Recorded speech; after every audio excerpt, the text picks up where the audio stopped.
Can you tell me which one of these skeletons is biologically male or female? I'll give you a second to guess. For forensic anthropologists and crime scene investigators, being able to tell if the remains are biologically male or female cuts the identification pool in half. But how can you tell these differences in skeletal remains? Let's take a look. These two skeletons here are perfect to show you the differences because if you look at their height and stature, they're virtually identical. In general, male skeletons are going to be more robust as they have more pronounced and developed muscle attachments, whereas female skeletons will typically present more gracile. There are different methods of biological estimation, such as Dr. Joseph Hefner's method or Dr. Robert Mann's. Typically, the features of the skull are going to be rated on a scale of 1 to 5, from more robust to more gracile. For example, if we look at this skull here, the chin is less pointy and more square, which is a predominantly male feature. However, here we can see that the chin is pointier, which is a female dominant trait. The occipital protuberance is more developed on the male skull than it is on the female one. However, the most sexually dimorphic feature in skeletons is the pelvis. Overall, the female skeleton has more of a basin shape, whereas the male skeleton has more of a funnel shape. The pelvic inlet in females is going to be larger and more round, whereas in males it is smaller and typically heart-shaped.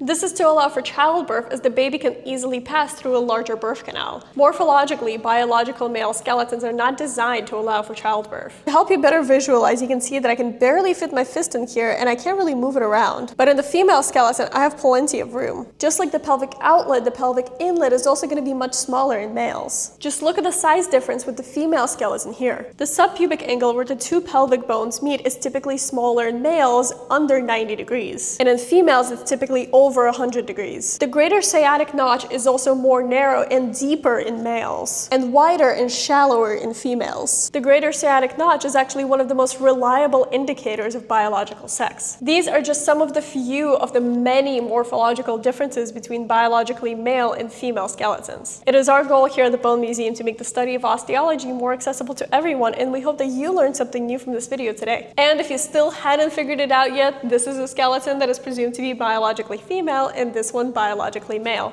Did you get it right?